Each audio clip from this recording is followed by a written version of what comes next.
அல்லேலூயா, அல்லேலூயா, அல்லேலூயா. ஞான ஸ்நானம் என்பது நம்மளோட வாழ்க்கையில் மிக மிக ரொம்ப ரொம்ப முக்கியமானது. நான் இன்னைக்கு ஒரு வாக்கு மட்டும் கொடுக்குறேன். தேவன் இப்போ அந்த வாக்கை கொடுக்க சொல்றதுனால கொடுக்குறேன். தேவன் எனக்கென்று சொந்தமாக ஒரு ஒரு திருச்சபையை எப்போ கொடுக்குறாரோ அப்போ நான் முன்பதாக நின்று இவங்க ரெண்டு பேருக்கும் என்ன ஞானஸ்தானத்துக்கு என்று ஒரு கொண்டாட்டமாக இருக்கட்டும், தேவனுக்குள்ளான கொண்டாட்டமாக இருக்கட்டும், நான் எடுத்து நடத்துகிறேன். இன்னும் 2 வருடங்களுக்குள்ளதாக தேவன் ஒரு புதிய காரியத்தை செய்வார் நான் விசுவாசிக்கிறேன். தேவன் கண்டிப்பாக கொடுப்பார் சபை. அப்போ கொடுக்கும் போது நான் இந்த ஏதோ சொல்லணும்னு இல்லை, தேவன் சொல்றாரு, நானும் அன்பான ஊழியரும் தலைமை ஏற்று கண்டிப்பாக நடத்துவோம். தேவன் பெரிய காரியங்களை செய்வார். வராதவங்க கூட வருவாங்க. ஏன்னா இது ரொம்ப ரொம்ப முக்கியமானது. கிறிஸ்துவுக்குள்ளாக இது வெறும் கொண்டாட்டம் மட்டும் இல்லை, ஆவியின் சந்தோஷம். அந்த சந்தோஷம்லாம் இனிமேட்டு கிடைக்க போறது இல்லை. ஆனா கண்டிப்பா எவ்வளவு ஆண்டுகள் ஆனாலும் இன்னும் 2 வருடங்களுக்குள்ளாக தேவன் சொல்லிட்டு இருக்கிறார், கண்டிப்பா நடக்கும். எந்த இடத்துல நடக்கும், எப்படி நடக்கும்னு எனக்கு தெரியாது. ஆனா தேவன் நடத்துவார். அவர் சொன்னால் அந்த வார்த்தை கண்டிப்பாக நிறைவேறும். நான் தேவனுடைய வார்த்தைக்குள்ள போறதுக்கு முன்பதாக ஒரு சாட்சி சொல்றேன். இன்னைக்கு காலையில என்ன வார்த்தை எடுக்கணும் அப்படின்னு சொல்லிட்டு எனக்கு தெரியல. அந்த வார்த்தையை எடுக்கணுன்றதுக்காக நான் ஒரு 9:30 மணிக்கா எழும்புறேன். ஒரு மிகவும் பயங்கரமான வயிற்று வலி, என்னால் தாங்க முடியல. வாமிட்டிங் வர மாதிரி இருக்கு. இங்கே சைடு எல்லாம், அதாவது இங்கே மார்புல இருந்து இங்கே வரைக்கும் அப்படி இழுத்து பிடிச்ச மாதிரி. ஒன்றையும் பண்ணல. அம்மாலாம் ஒரு மாதிரி ஆயிட்டாங்க. சின்ன பசங்களுக்கெல்லாம் தெரியும், இவங்கெல்லாம் இருந்தாங்க கூட. ஸ்டாண்ட்லேயும் காலில் என்ன ஆச்சு அப்படின்னா, என்னால் முடியல, ஒரு மாதிரி தள்ளாடுறேன். பாத்ரூம்குள்ளே போய்ட்டு வாமிட் எடுக்க போகிறேன். அம்மாலாம் ஒரு மாதிரி ஆயிடுச்சு. நான் சோதனம் பண்ணிகிட்டே இருக்கப்பா, சாயந்தரமாக உங்களுடைய வார்த்தையை போயிட்டு கொடுக்கணும், கண்டிப்பாக கொடுக்கணும். இந்த நாள் வீணாக ஒரு மாதிரி வீணான நாளாக மாறிவிடக்கூடாது. வார்த்தையை கொடுக்கக்கூடாதுன்னு பிசாசு நினைப்பான். ஆனால் நான் கண்டிப்பாக கொடுக்கணும். நான் அப்படி நிற்கிறேன். இதை யார் நம்பினாலும் சரி, நம்பாவிட்டாலும் சரி, அவருடைய ஸ்தானத்தில் நின்று நான் உறுதியாக சொல்கிறேன். ஏன்னா நான் அதை உணர்ந்து இருக்கிறேன். இங்கே மார்புல இருந்து வயிற்று வரைக்கும் உள்ள இருந்து நான் சொன்னேன் பார்த்தீங்களா, ஒரு மாதிரி யாரோ உள்ள பிடிச்ச மாதிரி இருந்ததுன்னு. அப்படியே உள்ள இருந்த பிரசன்ஸ் இறங்கி ஒரு பார்ட்ஸ் அப்படி ரிலீஃப் ஆன மாதிரி ஆச்சு. 10 நிமிஷத்துக்குள்ளாக எப்படி வலி இருந்ததோ இல்லாம போயிடுச்சு. இப்போ நான் சந்தோஷமா இருக்கேன். ஒரு வலியும் இல்லை. தேவன் பரிபூர்ண சுகத்தை கொடுத்துருக்க. ஏன்னா வரக்கூடிய நாட்கள்ல ஒரு 3 மீட்டிங் இருக்கு. அதை எப்படியாச்சும் கெடுக்கணும்னு பிசாசோட திட்டம்.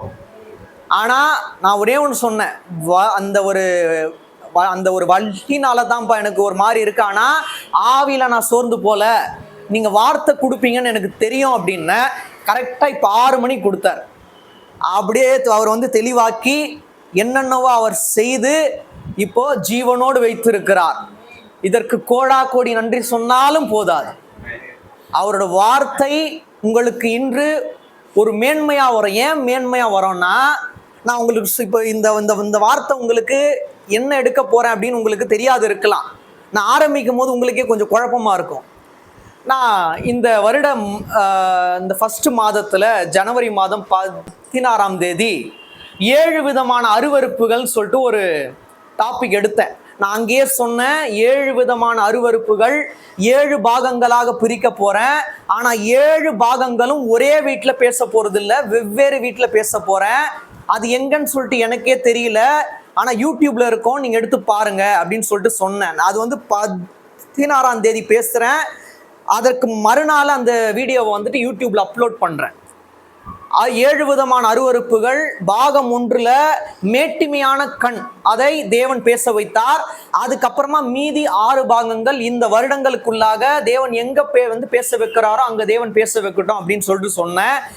2வது காரியத்தை பாகம் 2ஆக தேவன் இங்க பேச சொல்றதுனால இங்க என்ன பண்ண போறோம், நம்ம அதை பத்தி தியானிக்க போறோம். தேவனே இடைப்படுவார் நான் நம்புறேன். எடுத்து நீங்க வாசிக்கலாம். நான் ஆரம்பத்துல ஒரு முன்னோட்டமாக ஒரு சில காரியங்களை விட்டு அதுக்கப்புறமா இரண்டாவது பாகத்துக்குள்ள போய் என்ன தேவன் சொல்றாரோ அதை உங்களுக்கு சொல்லி விட்டு கடந்து போலான்னு பார்க்கிறேன். 1 யோவான் 1:3.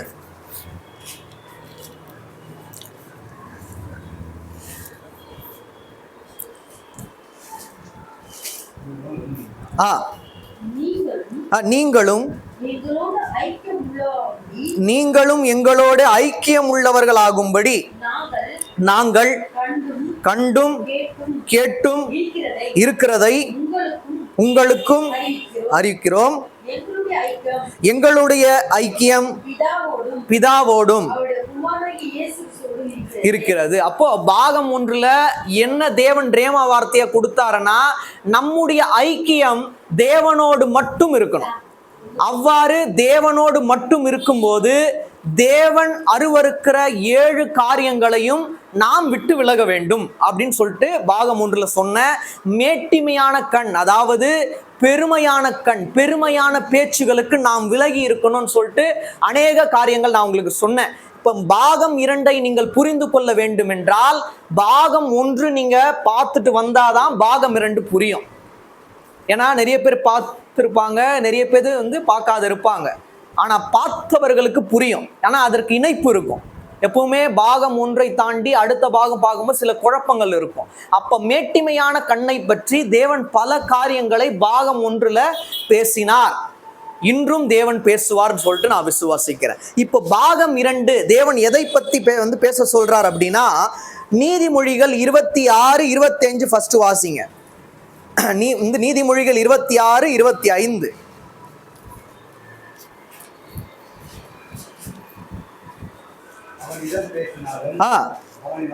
நம்பாதே,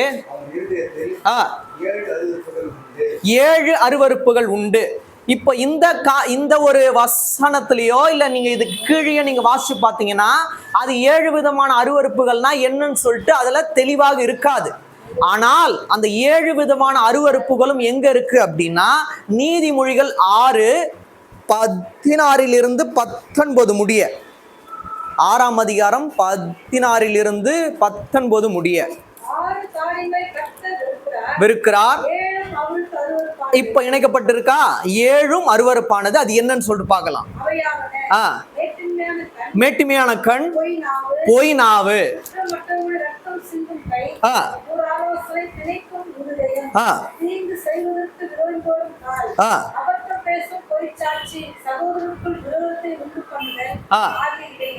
இப்ப நல்லா பாருங்க. பாகம் 1 பாகம் 2 இப்ப இன்று பாகம் 2 முடிஞ்சிரோன்னு வைங்க. அடுத்த 5 பாகங்களும் எங்க எடுக்க போறோம் நமக்கு தெரியாது. தேவன் எங்க பேச சொல்றாரோ அங்கதான் நம்ம பேச முடியும். நீங்க நல்லா பாருங்க, நான் இந்த வருடத்தோட ஃபர்ஸ்ட் மாதத்துல பாகம் 1 பேசினேன். இடையில பிப்ரவரி, மார்ச், ஏப்ரல், மே மாதம் தான் 2வது பாகம். ஏன்னா நம்ம திட்டம் பண்றது இல்லை. தேவன் எப்போ பேச சொல்றாரோ அப்பதான் அந்த வார்த்தையை பேச முடியும். இன்று தேவன் பாகம் 2ஆக பேசக்கூடிய உங்களுக்கு ஆலோசனையாய் சொல்லக்கூடிய வார்த்தை என்ன அப்படின்னா, பொய் நாவுகளை விட்டு விலகுங்கள். ஏன்னா பொய் நாவை தேவன் அருவருக்கிறார். அது நம்மை சேதப்படுத்தாது, சேதப்படுத்தக்கூடாது.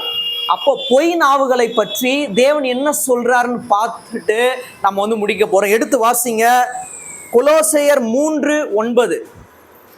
கொலோசையர் 3:9.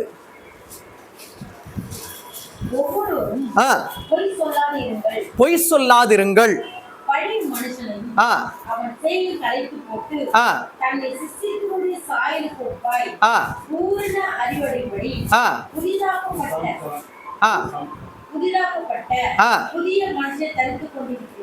அப்ப நல்லா நீங்க புரிஞ்சுக்கணும். ஒருவரோடு ஒருவர் நம்ம என்ன பண்ணக்கூடாது, பொய் சொல்லக்கூடாது. ஏன்னா பழைய மனுஷன் இறந்து விட்டான், அவன் மாம்சமானவன். புதிய ஆதாமாகிய தேவனை நாம் தரித்து கொண்டு வாழும் போது பொய் சொல்லி வாழ மாட்டோம், உண்மையில வாழுவோம். ஏன்னா நம்மளுடைய தேவன் பொய்யான தேவன் அல்ல, உண்மையான தேவன். அந்த பொய்யிலே வாழ்வாங்க பார்த்தீங்களா, அவங்க என்ன பண்ணுவாங்க, அந்த பொய்ய உண்மை மாதிரி என்ன பண்ணுவாங்க சொல்லுவாங்க. ஆனா உண்மையானவர்கள் பொய் கிட்ட கூட போக மாட்டாங்க.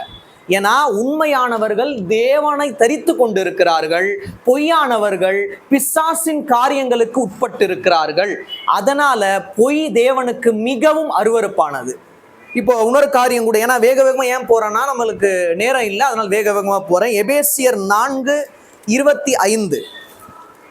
எபேசியர் 4:25.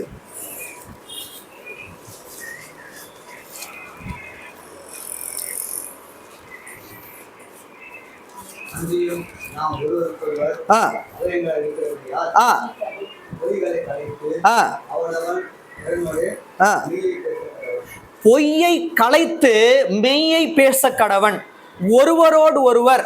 ஏன்னா நம்மளுடைய மாம்சம் தேவனோடு இணைக்கப்பட்டு இருக்கிறது, நம்முடைய ஆவி தேவனோடு இணைக்கப்பட்டு இருக்கிறது. அதனால் பொய்யை களைத்து விட்டு மெய்யில் வாழ வேண்டும், மெய்யை பேச வேண்டும். அப்போ மெய்யான வாழ்வு வேணும்னா மெய்யான தேவன் இருதயத்தை ஆட்கொள்ளணும். இப்ப நான் மெய்யா இருக்கிறேன், நீங்களும் மெய்யா இருக்கிறீங்கன்னா அந்த இடத்துல பொய் ஆளுகை செய்யக்கூடாது. பொய்யை களைத்து விட்டு மெய்யை தரித்து கொண்டு வாழணும். அப்போ ஒருத்தவங்க பொய்யா இருக்காங்க அப்படின்னா அவங்க கிட்ட அன்பா இருங்க, அவங்களுக்காக என்ன பண்ணுங்க, ஜப்ப வாழ்க்கையில உறுதியா இருங்க. ஆனா இந்த மெய் அந்த பொய்யோடு இணையக்கூடாது. சில விஷயங்களை தேவன் மறைமுகமாய் சொல்லுவார், நீங்கள் புரிந்து கொள்ளணும். அப்போ பொய்யான வாழ்வுக்குள்ளாக இந்த மெய் போகுமே, ஆனால் இந்த மெய் போயிட்டு அந்த பொய்யை மாத்தாது. என்ன ஆயிடும், இந்த மெய் போயிட்டு அந்த பொய்யோடு கலந்து கொள்ளும், இணைக்கப்படும். அதனால பொய்யை கலைத்து விட்டு மெய்யான வாழ்வுக்குள்ளாக வாழ்வதே தேவன் நமக்கு தரும் ஒரு ஆலோசனையான வார்த்தை. இன்னொன்று கூட எடுத்து வாசிங்க, நீதிமொழிகள் 19:5.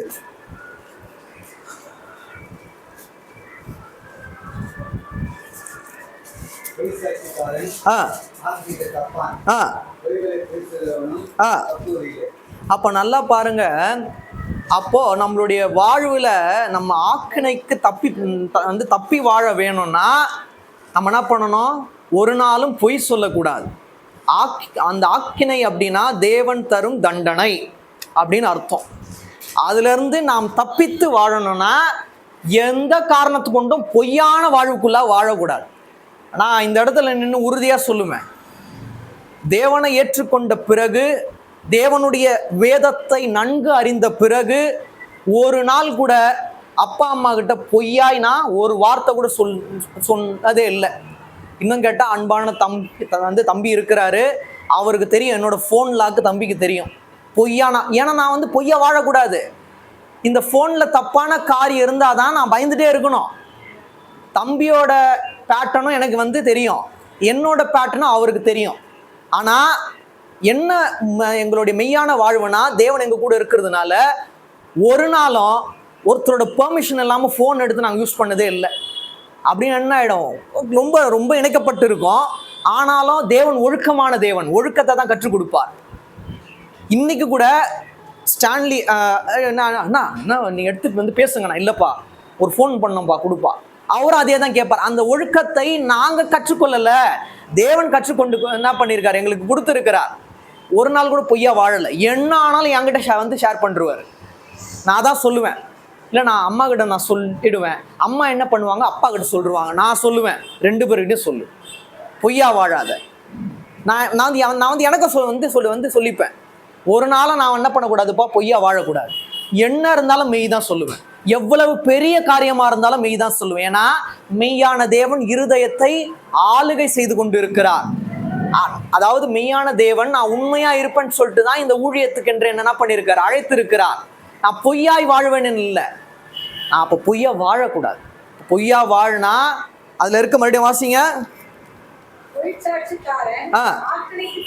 ஆக்கினைக்கு தப்பான். அப்போ பொய் சாட்சி கூட சொல்லவே கூடாது. பொய்யா இருக்கவன் தான் என்ன பண்ணுவான், அந்த பொய் சாட்சி சொல்ல தயாரா இருப்பான். அப்ப அவன் ஆக்கினைக்கு தப்பான். ஆனா நம்ம தப்பித்து கொண்டு இருக்கோம். ஏன்னா நம்மளோட வாயில இருதயத்துல பொய் இல்லை, மெய்யான தேவன் இருக்கிறார். அதனால வாயிலிருந்து புறப்படுற ஒரு வார்த்தையும் மெய்யாக தான் இருக்கும். இன்னொன்னு கூட, நம்ம நீதிமொழிகள் 18:21, இது ரொம்ப ரொம்ப முக்கியமானது. 18:21. ஜீவனும். இப்போ இன்னைக்கு காலையில எனக்கு ஒரு பெரிய ஒரு பலவீனம் தான், வழிகள் தான். அப்போ இன்னைக்கு சாயந்தரம் என்னால் தேவனோட வார்த்தையை கொடுக்க முடியாதுன்னு நான் நினச்சேன்னு வைங்களேன், பிசாசு அந்த நாள் அப்படியே கொண்டு போயிடுவான். ஆனால் ஒன்று நினச்சேன், இந்த வார்த்தையை கொடுத்து முடிப்பேன், நீங்கள் கொடுக்க வைப்பீங்க. நம்மளோட நாவின் அதிகாரத்தில் தான் இருக்கா. அப்போ என்ன அர்த்தம்? என்னால் முடியும்னா முடியும். ஏன் என்னால் முடியும்? தேவன் என்னோடு இருக்கிறார், அதனால் என்னால் முடியும். என்னால் முடியும் அப்படின்றது நம்பிக்கை. சில பேருக்கு ரொம்ப நம்பிக்கை இருக்கும், என்னால் மட்டும்தான் முடியும். அது இருக்கக்கூடாது. அதான் ஓவர் கான்ஃபிடென்ட்னுவாங்க. என்னால் மட்டும்தான் முடியுன்ற வார்த்தை நம்மளோட வாயிலிருந்து வரக்கூடாது. யாருக்கிட்ட இருந்து அந்த வார்த்தை வரோம்னா, பொய்யான வாழ்வுக்குள்ளாக இருக்காங்க பார்த்தீங்களா, அவங்க கிட்ட தான் அந்த வார்த்தை வரும். ஆனால் நம்மக்கிட்ட என்ன வார்த்தை? என்னால் முடியும், தேவன் என்னோடு இருக்கிறார், அதனால் என்னால் முடியும். அப்போ மரணமும் ஜீவனும் நாவின் அதிகாரத்தில் இருக்கான். அப்போ நமக்கு என்ன வேணும்? ஜீவன் தான் வேணும். என்ன ஜீவன்? நித்திய ஜீவன். மரணம் நம்மை ஆட்கொள்ளக்கூடாது, மரணமாகிய பொய் நம்மை ஆட்கொள்ளக்கூடாது, ஜீவனாகிய மெய்யே நம்மை ஆட்கொள்ள வேண்டும். இதுதான் ரொம்ப ரொம்ப முக்கியமானது. சங்கீதம் 15 1 முதல் 3.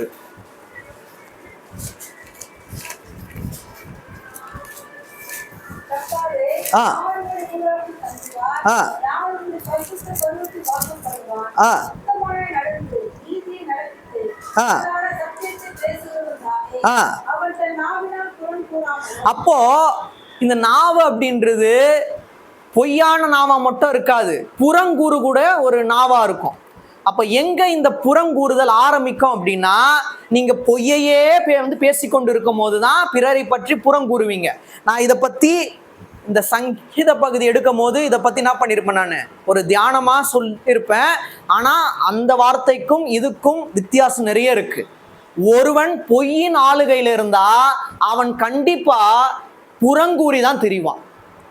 அப்போ பொய்யின் ஆளுகையில நம்ம ஒரு நாளும் இருக்கக்கூடாது.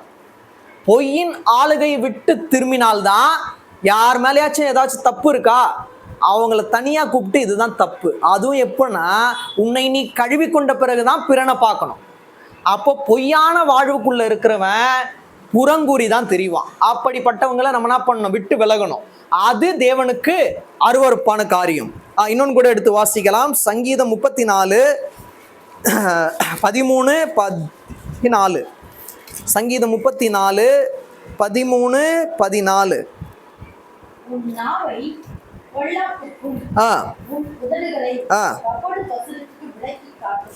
விளக்கி காத்துக்கொள்,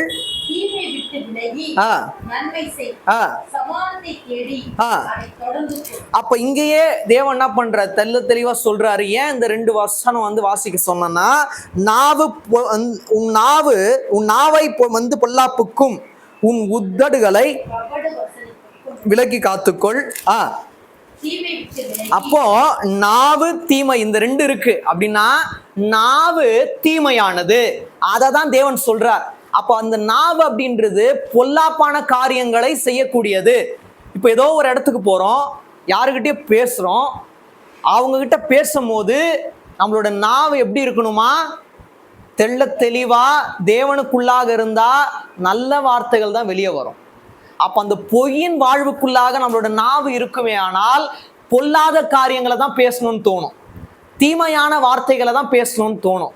அப்ப நாவின் ஆரம்பம் பொய் கூறுதல தான் ஆரம்பிக்குது. எப்போ நம்ம பொய் சொல்றோமோ அங்க என்னென்ன வருது? புறங்கூறுதல் வருது. பொல்லாப்பான காரியங்களை பேசக்கூடிய நாவாய் மாறுகிறது, தீமையான நாவாய் மாறுகிறது. அப்ப ஆரம்பம் பொய் தான். பிசாசு என்ன பண்ணுவான்? ஒரு பொய் தானே சொல்லுங்க அப்படின்னு தான் ஆரம்பிப்பான். அதுக்கு இடம் கொடுக்க கூடாது. அப்படி இடம் கொடுக்கறதுனாலதான் புறங்கூறுதல். அப்படின்னா பின்பக்கம் போயிட்டு பேசுறாங்க பார்த்தீங்களா, அதுதான் புறங்கூறுதல். அப்படி ஆரம்பிச்சு பொல்லாத காரியங்களை பேசுறதுன்னா அந்த வயசுக்கும் அவங்க பேசுறதுக்கும் இணைக்கப்பட்டு இருக்காது, ஆனா பேசுவாங்க. அதுதான் பொல்லாத காரியம். அது எப்போ ஆரம்பிக்கணும்? பொய்யில இருந்து தான் ஆரம்பிக்கும். அது தீமையானது அப்படின்னு நான் சொல்லல, வேதமும் தேவனும் என்ன பண்றாரு உங்களுக்கு தெளிவாய் சொல்லுகிறார். இன்னும் ஒரு சில காரியங்கள் தான். யாக்கோபு 1:26.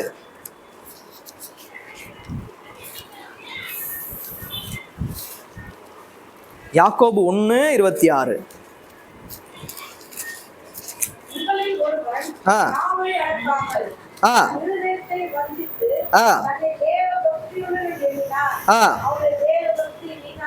உங்களில் ஒருவன் தன் நாவை அடக்காமல்.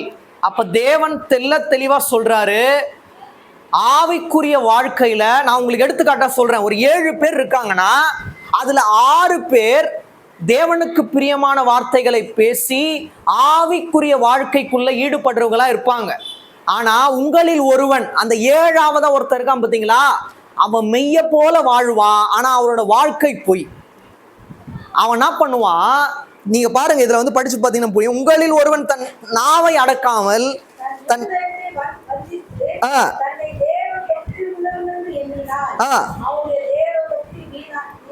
இவங்க 6 பேரும் தேவ பக்தியோட இருக்காங்க, அதனால நானும் இருக்கிறேன் அப்படின்னு ஒருத்தர் சொல்லுவான்னா, அந்த 6 பேர் இருக்காங்க பாத்தீங்களா, அவங்க உண்மையாலே தேவ பக்தி உள்ளவர்கள் தான். ஆனா இவன் தேவ பக்தி உள்ளவன் சொல்லிட்டு வந்து சொல்றான் பாத்தீங்களா, இவன் சொல்றது வீணாய் போயிடுமா. அந்த 6 பேர் நான் தேவ பக்தி உள்ளவனா இருக்கிறேன்னு சொல்ல மாட்டாங்க, ஆனா தேவ பக்தி உள்ளவர்களா இருப்பார்கள். யாரோட பார்வையில? தேவனுடைய பார்வையில. அந்த 7ஆவது ஒருத்தர் இருக்கான் பாத்தீங்களா, அவனா பண்ணுவான், தன்னோட வாயால அறிக்கையிடுவான், நான் உத்தமன், நான் நீதிமான், நான் தேவ பக்தி உள்ளவன்.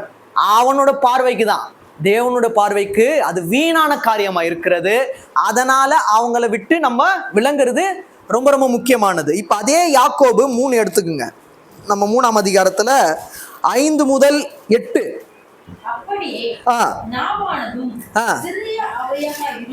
சிறிய அவயவமா இருந்தும் பெருமையானவைகளை பேசும். நீங்க நல்லா பாருங்க, தேவனுடைய வார்த்தை எவ்வளவு உறுதியானது, எவ்வளவு ஆழமானதுன்னு பாருங்க. நான் பாகம் 1ல சொன்ன மேட்டிமையான கண், அதாவது பெருமையானது. அப்ப அந்த பெருமையும் நாவும் இணைக்கிறார் பாருங்க. அப்ப நாவு பொய் பேசி புறங்கூறி பொல்லாத காரியங்களை செய்து கொண்டே இருக்குமே, ஆனால் உங்களுடைய வாழ்க்கையில பெருமை வந்துடும். எவ்வளவு அழகா இணைக்கிறாரு பாருங்க. ஆரம்பத்துல தேவன் எனக்கு அங்க போயிட்டு பேசு, நான் ஒன்னு இடைப்படுறேன்னாரு. இதுதான் தேவன் வந்து இடைப்படுறது.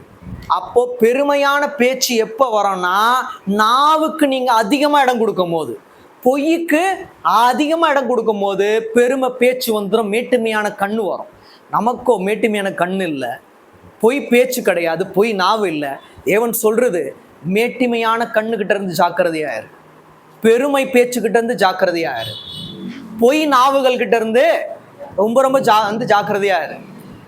அந்த பொய் நாவு என்ன ஆயிடும்னா மெய்யான நாவை கூட கெடுத்து போட்டுரும். ஆனா தேவன் நமக்கு ஒரு பெரிய ஒரு வல்லமை கொடுத்திருக்கிறார், பொய் நாவுகளை கூட மெய்யான வாழ்க்கைக்குள்ளாக கூட்டி கொண்டு வருவது. அதை தான் நம்ம செய்யறோம். நம்ம அது செய்யறோமான்னு கேட்டால் செய்யறது இல்லை. நம்ம பொய்யான வாழ்வுக்குள்ள போயிடுறோம். அது தேவனுக்கு பிரியமானதல்ல.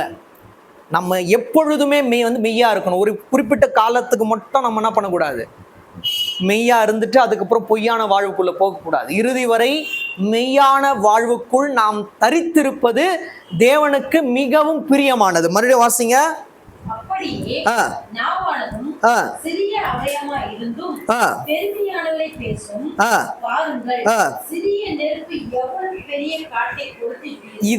இதுக்கு மேல ஒரு எடுத்துக்காட்டு வேணுமா? சிறிய நெருப்பு எவ்வளவு பெரிய காட்டை வந்து கொளுத்தி, இப்ப கூட ஒண்ணுமே இல்லை, சின்ன அந்த மேட்ச் ஸ்டிக் இருக்குல்ல, அதை கொளுத்தி காட்டுக்கு அவ்வளவுதான், ஃபுல்லா இதுவாயிடும். அப்ப நாவு முழு சரீரத்தையும் மோசம் போக்க தயாராக இருக்கிறது. ஆனா நாவுக்கு அதிகமா இடம் கொடுக்க கூடாது. அதனாலதான் அதிகமா பேசுறதை தாண்டி அதிகமா அதாவது வேத வாசிப்புல நம்ம உறுதியா இருக்கணும், தேவனுடைய வார்த்தையில உறுதியா இருக்கணும். நீ போ, உனக்கு உண்டானது எதுவோ அதை தேவன் ஆயத்தம் பண்ணி உனக்காக செய்வார், முடிஞ்சு போயிடுச்சு. ஆனா பொய்யான நாவு இருக்கிற இடத்துல 1 மணி நேரம் தேவையில்லாத வார்த்தை தான் என்ன பண்ணுவாங்க, அவங்க பேசுவாங்க. அவங்க ஏன் வந்தாங்க, ஏன் பேசுனாங்கன்றது உங்களுக்கு புரியாது. அப்படிப்பட்ட நாவு கிட்ட இருந்து ஜாக்கிரதையா இருங்க. பொய், பின்னாடி போயிட்டு பேசுற பேச்சு, பொல்லாத நாவு, பெருமையை பேசக்கூடிய இருதயம் அவங்களுக்குள்ள இருக்கிறதுனால தான் அவங்க என்ன சொல்றாங்களோ அது உங்களுக்கு புரியாது இருக்கிறது. அப்படி நிறைய பேர் உங்களோட வாழ்க்கையில் நீங்க என்ன பண்ணியிருப்பீங்க, பார்த்துருப்பீங்க. ஒரு 2 நிமிஷம் பேசினாலும் அவங்களுடைய நாவிலிருந்து பிறக்கக்கூடிய வார்த்தைகள் மெய்யான தேவன் கிட்ட இருந்து வருகிற வார்த்தையா இருக்கும். அந்த வார்த்தையில தான் தேவன் பிரியமா இருப்பார். ஏன்னா இன்று தேவன் நிறைய விஷயம் உங்களுக்கு சொன்னார். நான் ஒரே ஒரு காரியத்தை மட்டும் உங்களுக்கு சொல்லிட்டு முடிக்கிறேன். 8 வரைக்கும் வாசிச்சிட்டீங்களா? அது வரைக்கும் வாசிங்க. அநீதி நிறைந்த உலகமா? நாவு பார்த்தீங்களா? அநீதி நிறைந்த உலகம், நீதி நிறைந்த உலகம் அல்ல. அது எப்ப நீதி நிறைந்த உலகமா மாறும்னா, நாவு மெய்யான காரியங்களை பேசும்போதுதான் நீதி நிறைந்த உலகமாய் மாறும். அப்ப அநீதி நிறைந்த உலகமா எப்ப இருக்குன்னா, பொய்களையே பேசி கொண்டிருக்கும் போது நாவு அநீதி நிறைந்த உலகமா இருக்கு. இப்ப நீங்க விசுவாசிக்கணும், நான் அநீதி நிறைந்த உலகத்துல இல்ல, நீதியான உலகத்துல இருக்கேன். ஏன்னா அநீதியான உலகத்துல பிசாசு இருக்கிறான், பொய்யான வாழ்வு இருக்கிறது. ஆனால் நீதியான வாழ்வில் தேவன் இருக்கிறார், அங்க மெய்யான காரியங்கள் இருக்கிறது. அப்ப எது நமக்கு வேணும்னா நீதியான உலகம் தான் வேணும். அப்படி வாசிங்க. நம்முடைய முழு சரீரத்தையும் கரைப்படுத்தி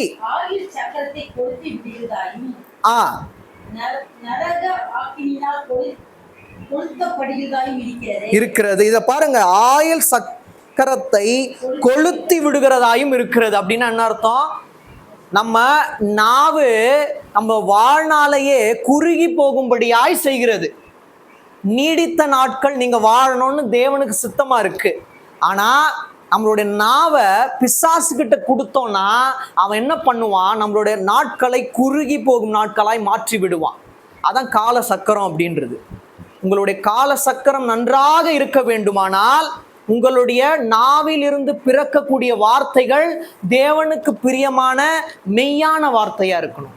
பிசாசுக்கு பிரியமான இந்த உலகத்துக்கு ஏற்ற பொய்யான வார்த்தையா இருக்கக்கூடாது, பொய்யான நாவா இருக்கக்கூடாது. அதனாலதான் தேவன் தெல்ல தெளிவா சொல்றாரு, பொய்யான நாவை நான் வெறுக்கிறேன், மெய்யான நாவை நான் விரும்புகிறேன். அதுதான் ரொம்ப ரொம்ப முக்கியமானது. 7 விதமான அருவருப்புகளாலே புரிஞ்சுக்கோங்க, தேவனுக்கு ரொம்ப ரொம்ப பிடிக்காத காரியம் மேட்டுமையான கண் மிகவும் பிடிக்காது அவருக்கு. இப்போ பொய் நாவு பிடிக்காது. உங்களோட வாழ்க்கையிலையும் இப்ப நடந்து கொண்டு இருக்கிற இப்ப இருக்கிற ஆட்கள் கிட்ட ஏதாச்சும் பொய்யான நாவு இருக்கா, அவங்க கிட்ட இருந்து விலகிடுங்க. அது தேவனுக்கு பிரியமானதல்ல. அப்படியே வாசிங்க. சகல விதமான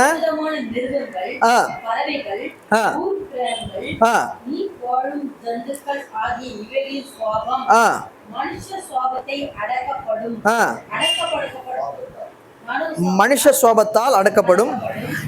ஏன் சொல்றாருன்னா, இதுங்க யாருக்கும், மிருகங்களுக்கு யாருக்குமே நாவினால் பேசக்கூடிய திறன் அல்ல, எதுக்குமே இல்லை. அதனால மிருகங்கள் மனுஷனை மேற்கொள்ள முடியாது, மனுஷங்க தான் மிருகங்களை மேற்கொள்ள முடியும். ஏன்னா நாவினால. ஒரு எடுத்துக்காட்டு சொல்லணும்னா, நிறைய பேர் பெட்ஸ் என்ன பண்ணுவாங்க, வளர்ப்பாங்க. நம்ம நாவினால் என்ன சொல்றோமோ அதை கேட்டு அது கீழ்ப்படியுது. ஏதோ ஒரு பெட்டு அதாவது நம்மளுடைய அவங்களுடைய வார்த்தை மூலமா நம்மள அடக்க முடியுமா? கேள்விப்படவே முடியாது. நான் ஓகே ஆமா இங்கதான் இருக்கிறேன், நான் இதோ சீக்கிரமா வரேன்னு சொல்லிட்டு எந்த பெட்டாச்சும் ஒரு டாகு இல்லை கேட் ஏதாச்சும் சொல்ல முடியுமா? முடியாது. மனுஷங்க தான் என்ன பண்ண முடியும்? மிருகங்களை அடக்க முடியும். அப்ப நாவு அப்படின்றது மேன்மையானதும் அதான், தாழ்வானதும் அதான். மெய்யை பேசக்கூடியதும் நாவு தான், பொய்யை திரளாய் பேசக்கூடியதும் நாவு தான். பொய் திரளாய் இருக்கும் போது ஜனங்களும் திரளாய் இருப்பார்கள். மெய் எந்த இடத்துல கம்மியா இருக்கோ அங்க ஒரே ஒருவர் இருப்பார், ஆண்டவராகிய இயேசு கிறிஸ்து. ஆனா தேவன் அப்பதான் நடத்துவார் உங்களை. பொய்களை பேசக்கூடிய நாவு கிட்ட தேவன் இருக்க மாட்டார், மெய்யான நம்மோடு தான் தேவன் இருப்பார். இறுதியா 8 மட்டும் வாசிங்க. ஒரு மனுஷனாலும் கூடாது. அப்பனா நம்மளால முடியுமான்னு கேட்டா முடியும். ஏன்னா மனுஷனால் கூடாது, தேவனால் கூடும். ஒரு மனுஷனாலும் கூடாது. இங்க பாருங்க, நாவை அடக்க தேவனால் கூடும். இது இப்படிதான் நம்ம என்ன பண்ணணும், புரிஞ்சுக்கணும்.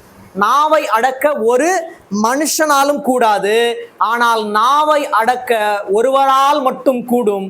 அதுவே நம்மளுடைய ஆண்டவராகிய இயேசு கிறிஸ்து. இந்த நம்பிக்கை இருந்தா போதும்.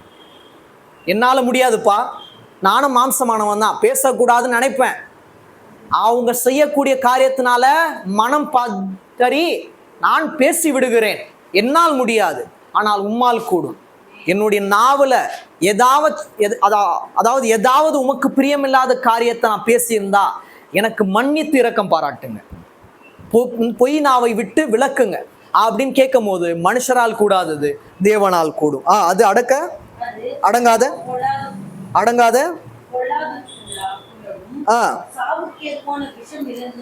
சாவுக்கேதுவான விஷம் நிறைந்ததா இருக்கிறதுனாலதான் தேவன் அடிக்கோட்டிட்டு சொல்றார், இது தேவனுக்கு அருவருப்பானது. சாவுக்கேதுவான விஷயங்கள் நாவல் அடங்கி இருக்கு எப்பனா பொய்யான காரியங்களை பேசும்போது. அதனால சாவுக்கேதுவான விஷம் உங்களுக்கு வேணாம். உங்களுக்கு என்ன பண்ண போறேன், நான் மதுரமான காரியங்களை செய்ய போறேன். அதனால சாவுக்கேதுவான காரியங்களை தேடி போகாதீங்க, மெய்யான வாழ்க்கைக்குள்ளாக வாங்க. அப்படி வரும்போது தான் தேவன் மேன்மையான காரியங்களை நம்மளோட வாழ்க்கையில் செய்வார். அவரோட கிருபை மட்டும்தான் இந்நாள் வரை நம்மை தாங்கி கொண்டு வருகிறது. மேட்டுமையான கண்கிட்ட இருந்தும் அவரோட கிருபை தான் தாங்குது, இந்நாள் வரைக்கும் தாங்குச்சு. பொய் நாவு கிட்ட இருந்தும் அவரோட கிருபை தான் தாங்கி கொண்டு வந்தது, இனிமேலும் தாங்கும். உங்க கிருபை எனக்கு வேண்டுமப்பா, உங்க தயவோ என்னை உயர்த்துமப்பா. உங்க கிருபை எனக்கு வேண்டுமப்பா, உங்க தயவோ என்னை உயர்த்துமப்பா.